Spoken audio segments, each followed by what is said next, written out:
Okay, consistent with the governor's order and the declaration of emergency with the city, members of the Water Resources Board are all participating by electronic means as has been determined necessary to protect public health, safety, and welfare in light of the coronavirus epidemic.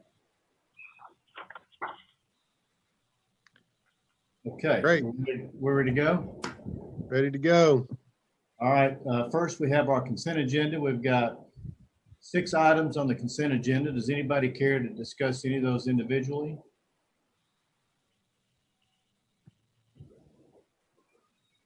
Darren, are you going to put those the agenda up? I can if you want me to share the screen. Is that sharing? Do you see the? Yes. Okay. All right, we have 6 items. We have 6 items on the agenda. Does anybody want to discuss any of these individually? No, John, I'll make a motion to approve. This is Brian. All right, Brian. I'll second. And Dr. Carter seconds. Any further discussion? All those in favor say aye. Aye. Aye. No, opposed? Motion carries. I think I need to call roll, John. Okay. That's a good idea. Is Mr. Crabtree on? I am. Do you see me? I do. Aye. Okay, Ms. Nobles, Here. Aye. Aye. Dr. Carter, Aye. Mr. Santamore, Aye. Ms. Trail, Aye. Mr. Kidd, Aye. Ms. Harris, Aye. Mr. Wade. Aye. Thank you. Okay, the next item on our agenda is to consider the minutes from April 28th, 2020. Does anybody have any additions or corrections to the minutes of April 28th? If there are no additions or corrections to the minutes, then we'll accept the minutes as presented. Thank you, Michelle. Next item is to consider O&M sewer inspection and asset management software purchase. Who has that? I'll take that, Chairman, and I will share my screen here and go through kind of the highlights of this particular software. Jimmy, Valerie, and Matt Powers really did a lot of research on this, so kudos to them. But let's see here. There we go. So this is our software that we use for our CCTV or our televising of our sanitary sewer pipelines. So we have the little crawler that goes through the gravity sections of our sewer system, and it videos that, and we have a technician go through and assess defects and different levels of issues that may arise. And so this new software, WinCan, goes in and does some basic reporting. You can kind of see that on an inspection report there on the right. And then it also ties to our GIS, our ArcGIS system, the ESRI system that we have that we, basically asset management for our system. So you can kind of see some of these aren't our pipes, but they're examples from the software's website. You got a photo assistant, and you've got some analysts for work order management and for actually rehab planning. So we compared, this is obviously not a very large market for maybe sewer TV software, but we did go through an assessment of 2, and I'm going to get to that page if I can. Sorry, kind of going through this. We evaluated WinCan and IT pipes, and while WinCan has a higher upfront cost, if you look at it over a 3-year kind of business case, it actually comes out to be less expensive than IT pipes. So with that, we would, this was not budgeted, but we do have an allotment of money in our 5-year CIP out of our cash reserves. I think about 100,000 that we keep in there for kind of unforeseen, either hardware upgrades or software upgrades. So we would propose to pull this purchase out of that reserve bucket that we keep for software. And I'm available for questions, or so is Jimmy, Matt, or Valerie. Aaron, I don't have the memo in front of me, but how does this different from our current CCTV? Well, and Jimmy and Valerie, you all may want to say something to that effect, but what's happened is we've really seen the support of the current software that we have, that is just basically non-existent. It's starting to, I guess, their level of service is starting to get to the point where it's just not supporting to the level that we need to get to do the, prepare the rehab projects and different things like we would normally do. Valerie, Jimmy, is that pretty accurate? Darren, this is Jimmy. It is. What has happened is over the last 5 or 6 years, they've been trying to get their software to link up with our GIS. And we actually had paid them to do that because that wasn't part of their original software. This software is about 15 years old. And they have never been able to do it. And they finally have just quit trying. And so. Okay. So it's in it. So the current That solves that. the main problem.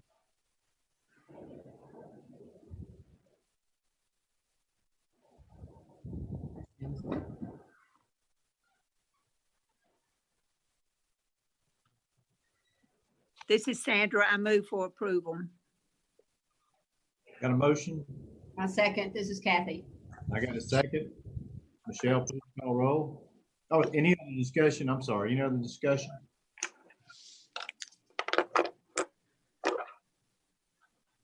If there's no other discussion, then Michelle, please call roll. Mr. Crabtree, Aye. Ms. Nobles, Aye. Dr. Carter, Aye. Mr. Santamore, Aye. Ms. Trail, Aye. Mr. Kidd, Aye. Ms. Harris, Aye. Mr. Wade. Aye. Thank you. Motion passes. The next item is to consider a final bulk water purchase and sales agreement with Marshall County. Assuming that's Lewisburg. Yes, sir. I will again get back to my, I can find it. So this is really just a lot of text, but I do want to go over kind of the final terms. They really don't differ significantly from when you all looked at this back in October. It's taken us a while to kind of, it's a 3-party agreement, right? So it's Marshall County, Consolidated Utility District of Rutherford County, and the city of Murfreesboro. So it took a while, and thanks to Roman Hankins for kind of, he was the main author or the architect of the contract, and finally got everybody settled in on the final format. It just took us a while. I have taken the basic tenets as to the city council as well. So the contract is limited to 7 years, and we ended up doing 6 one-year automatic renewal options subject to the following requirements. In order to extend into the 5th year, Marshall County is going to have to show that they have an approved set of construction drawings from TDEC for their drinking plant. And then in order to extend the agreement into the 6th and 7th year, they will need to have bid and started construction for that water plant. Otherwise, we do not renew into the fifth, sixth, or seventh year. So we created those milestones so that they would have some accountability, because this is intended to be a temporary water sales agreement. It is not supposed to last in perpetuity. So it's limited to 216,000 gallons per day. That's about 1% of our plant capacity. The terms do restrict the flow, and they coincide with our non-essential use reduction goals, or if other emergencies are declared by the mayor. We do have a schedule at the end of the contract that you have that shows the Murfreesboro. We have a wholesale rate, or defined at $2.35 per 1,000 gallons. That was derived by Jackson Thornton for us. And then CUD has a transportation rate, or a transmission rate, of $1.17 per 1,000. So whatever that equals up to, is that $3.52 per 1,000 is what Marshall County would be paying CUD, and CUD in turn paying us that portion for the actual water sales. So again, just wanted to bring this up and talk about it before, since it hasn't changed substantively from what you saw before, but I always like getting you the latest and greatest if the opportunity presents itself.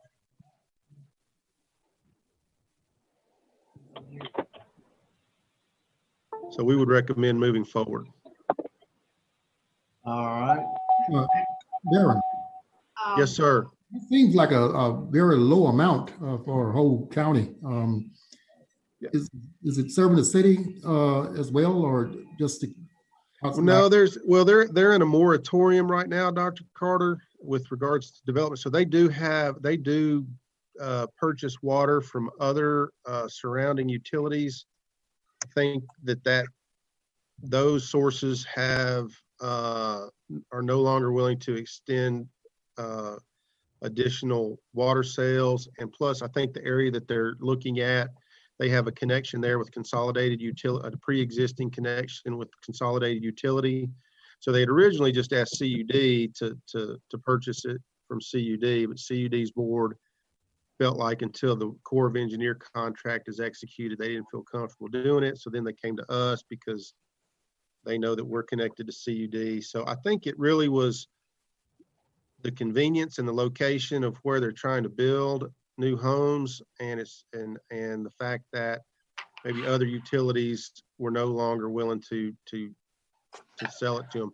And again, it's temporary, so they intend on their new plant being approved so that it can ultimately this water sale agreement would go away.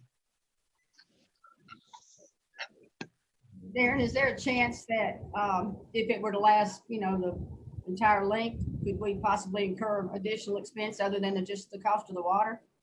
Well, we've got some caveats in the contract, and Rowan can speak to that, but we are looking at this, we do a cost of service study every other year. So any costs that I believe that we incurred in the future, we would capture that in our cost of service study, and that would be reflected back into the commodity rate that we charge Marshall County. So we structured the contract so that we can recapture any future expenses that would drive the cost of our water up, and Marshall County would be expected to pay that new rate. I move for approval. Any other? Sorry, I'll second. Dr. Carter seconds. Any other discussion? Seeing none, Michelle, please call the roll. Mr. Crabtree, Aye. Ms. Noble, Aye. Dr. Carter, Aye. Mr. Santamore, Aye. Ms. Trail, Aye. Mr. Kidd, Aye. Ms. Harris, Aye. Mr. Wade. Aye. Thank you. Motion carries. Next item on our agenda is consider department participation in upsizing water main in West Point, Section 3. Yes, sir. Again, since we're on Zoom and pictures say 1,000 words, I'm going to give you a little picture of West Point subdivision. This is actually an industrial commercial subdivision. That's, if you look down here on the pointer options here, my laser pointer, if you can see where I'm showing right here, Warrior Drive and New Salem, this is where the Costco and some other projects are anticipated to develop. So we had to do some hydraulic modeling. Again, Valerie, working with Smith, Seckman and Reed, did the water modeling. And to summarize that, I think we've got an 8-inch water line here in the blue and a proposed 8-inch water line in the green. But in order to really maintain fire flows, this line in the yellow needs to go from an 8-inch to a 12-inch. And so this is maybe a little bit different from some participation items. I mean, the city is kind of the developer in this regard with the infrastructure, but we did look at it as though, you know, fire flows and getting lines properly sized for fire flow. It may behoove us as a water department to get that size right. The developer is going to pay as though it was for or the city's going to pay as though it was for a 8-inch water line, and so we were going to pay the upsize to the 12-inch, and that's 100 and what is that, Valerie? It's 100 and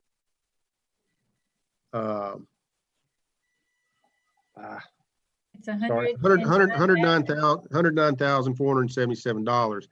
And so when you look at the actual, one thing I said, let's go back and look at what are the system development charges or the capacity buy-in fees that we would generate by bringing this economic development opportunities in, these Armadillo, which is kind of a code name here, and Costco. And so we would generate about $664,000 in system development charges or connection fees by bringing these developments in. So we felt like that was a pretty good return on investment to go ahead and pay for this upsize from the 8 to the 12. Valerie, did I miss anything? Are you on mute? I can't see you. They're not in the sewer district, are they? They are. They are.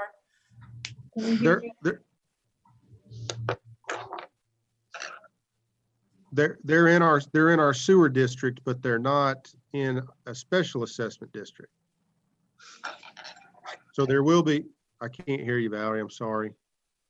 No, you're correct, Darren. There's not an assessment district. They are both water and sewer customer. And that was just the connection fees for 2 of the developments that I had water usage data. That didn't include a couple of others that are one that's coming through Planning Commission right now and in a future. So Are they subject to the new density rules? Yes, but I would say if they don't meet those, I think Costco met the density requirements, and then they wanted to put in a car wash, which I think created an exceedance of the density. But so they may have gotten into under the grant. I think they got in under the grandfather clause. Valerie, is that right? I believe so. Yes. I'd have to check the So, date of their Planning Commission submittal. So that 664,000, that's just water, correct, Valerie? Correct. That's just water. So, yeah, so you can multiply that by, it'll be about a $1.2 million, $1.3 million sewer connection fees that will be generated off of these developments as well.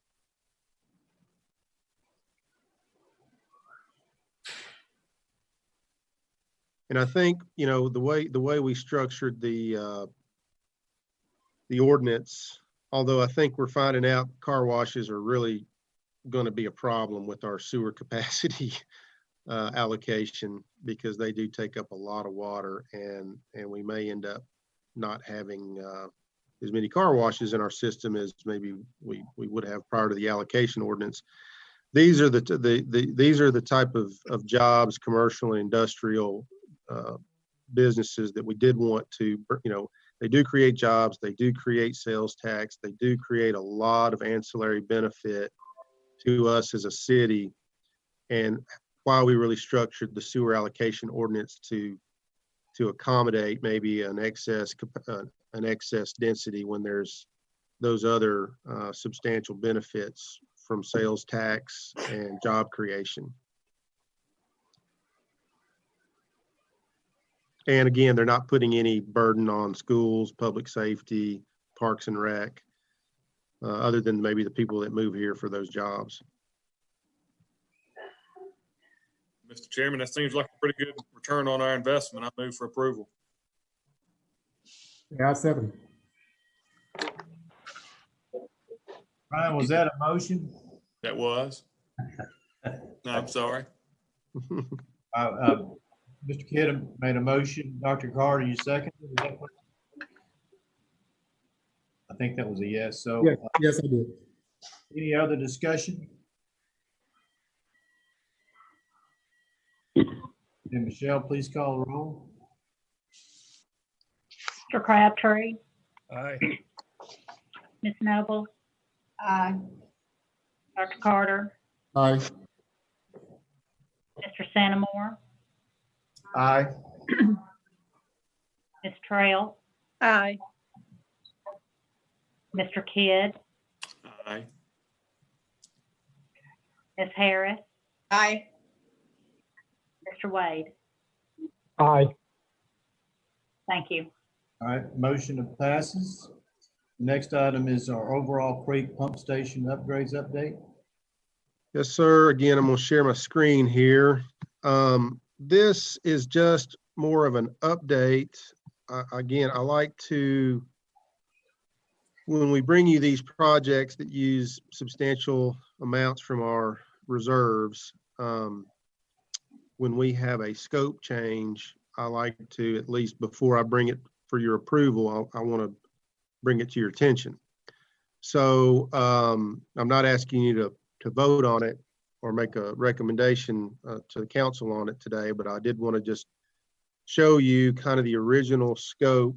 Here I've got original items, and that the 386,000 you have already approved, and that was for design. And the John Bouchard scope of work was really, there's a lot of electrical upgrades, some possible HVAC, and some bypass pumping. The bypass pumping was a little more than we had originally thought. It was going to be about a $310,000 project, but it appears the bypass pumping always seems to be more than what we expect. The MR system scope of work, that's for the controls and integration upgrades. You got to keep in mind, this is about a 21-year-old pump station. So a lot of the electrical gear and the instrumentation controls just really needs to be updated. We're about to double the capacity of this pump station. You can see down here, what we've got in existence right here is half of the pump station. We're going to mirror that. My laser's jumping around over here. We're going to mirror that and duplicate it on the right side here in the future. And so we thought before we did that, we wanted to get the left side up to snuff or up to speed, or have the most current electrical and switch gear and the most electrical controls and instrumentation. So we're kind of rehabbing the older half of the station. But as part of this, we also wanted to go in and get the soft starts removed and replaced. That's an additional 102,000, and the older control panel upgrades 56 or 57,000, and there's about an additional 14,445 for engineering services. So we're asking for another 174,000 roughly for upgrading the station to kind of get it state of the art, so to speak, before we start the construction of the other half.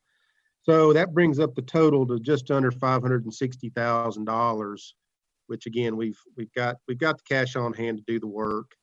And I think it's prudent for us to get the 21-year-old pump station, at least the electrical controls, the HVAC, get it upgraded before we start the construction of the mirrored, I'm calling it the right side. I guess that's kind of the northeast side of the pump station. So I'm available for questions, but again, I'm not asking you to really recommend it at this time. I just wanted to go over it with you so that when I bring it up next month, if you do have any, if something strikes you between now and next month and you want to talk about it, you kind of know what we're doing.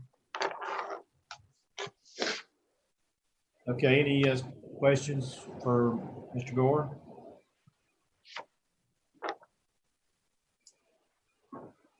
All right.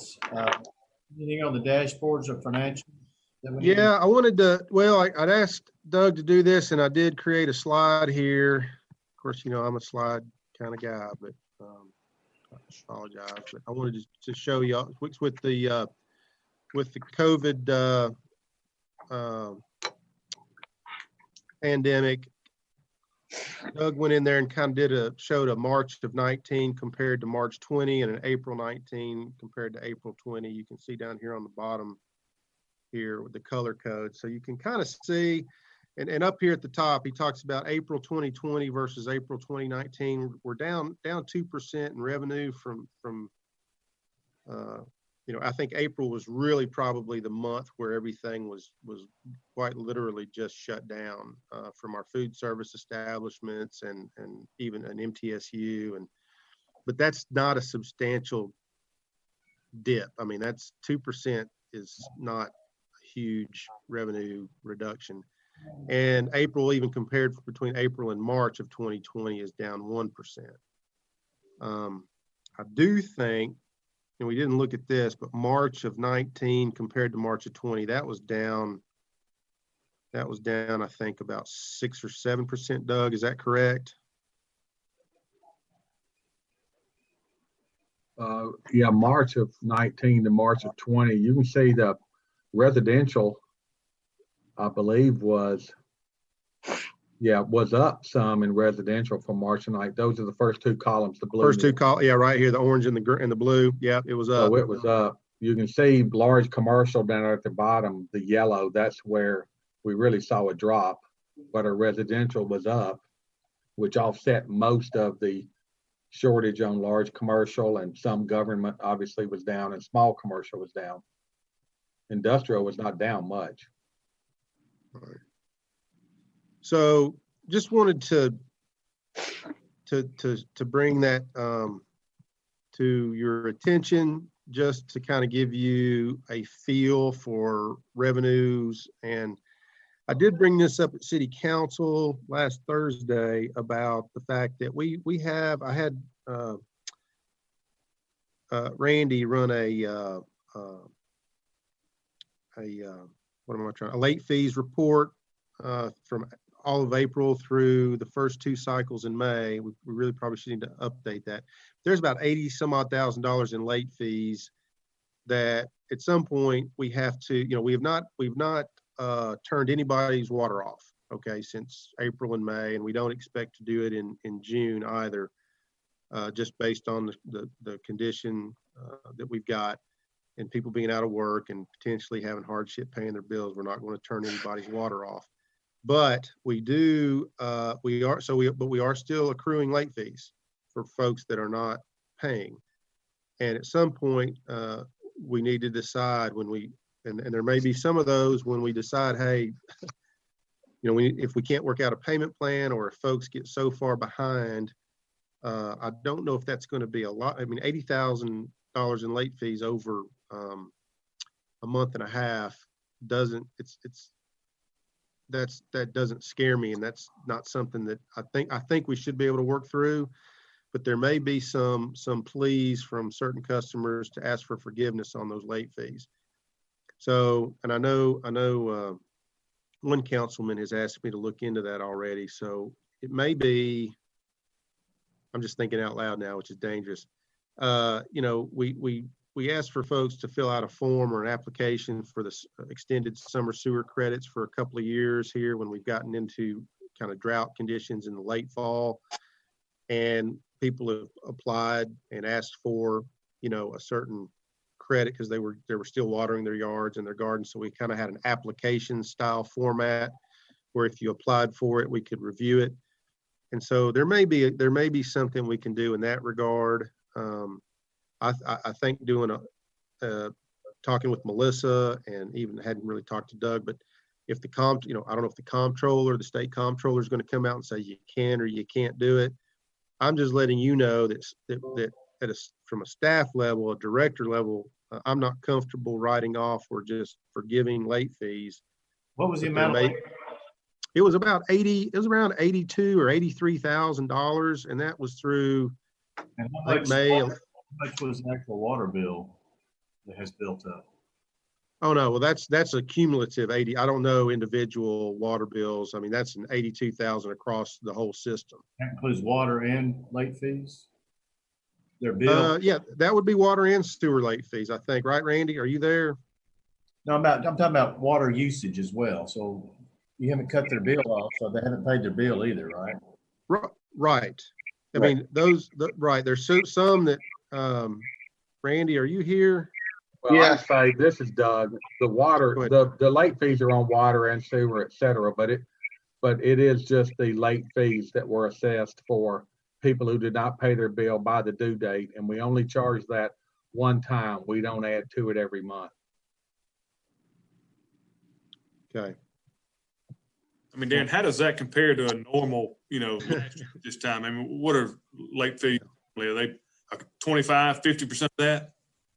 Yeah, that Doug, we may have to go back and look at that. As I was sitting here talking about it, I thought to myself, I really needed to kind of like we did with I've got some comparisons. Our late fees have been up most of this calendar year, even before COVID. Our late fees were up compared to fiscal 19, the same period. So, but they really jumped in April compared to April a year ago, probably up about 40% over April of 19. So they are higher without a doubt. So again, this is a discussion. I think. Go ahead, John. I'm sorry. Do a deeper dive into that situation. I think we're going to be required to, but it's not anything concerning with regards to revenue. I think there's an optics issue here, and we want to be consistent with how other utilities are treating customers, and just want to make sure that we don't set a bad precedent, but at the same time be sensitive to the situation. Agreed. This is definitely an exceptional situation. I always fuss about government not being able to deal with exceptions very well. We try to do a one size fits all, and I think if there's ever a cause for looking at something and calling it an exception, it is this pandemic. But again, we don't want to. So I think we can deal with exceptions without creating a precedent. That's what I'm trying to say. I pulled up the spreadsheet between early April and 2 cycles in May. About a little over 8,000 accounts were affected by late fees. Some of them could have been duplicates between April and May. So we're looking at about 8,000 accounts out of 20, almost 27. Okay, good. We'll do a deeper dive and we'll make sure that we, again, when you do allow for exceptions, though, a lot of times customers believe that that is now the new normal, and a precedent has been set. So we just need to be we need to frame it properly as we put it out there, that this is going to be, if we do anything, it's going to be a one-time deal. Okay, that's good. I appreciate that.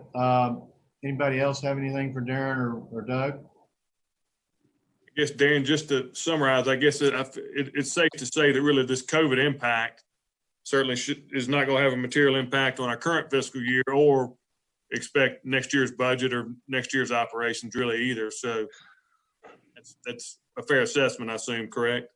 Correct. We're keeping our rate. You know, I'd had intended on maybe coming up with a moderate water rate increase, or at least on the minimum fee, and we held that off.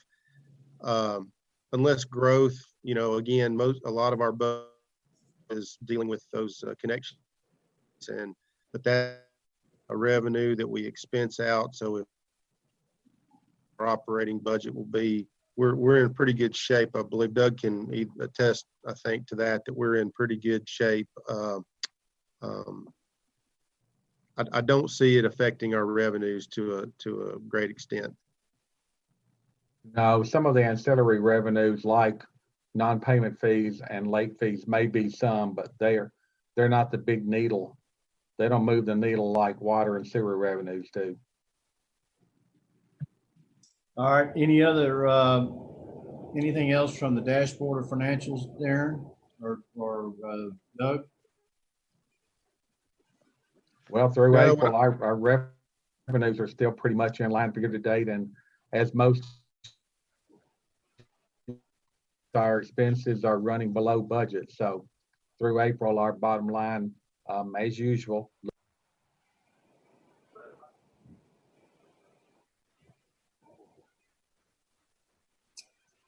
All right, Ms. Trail, do you have something to say?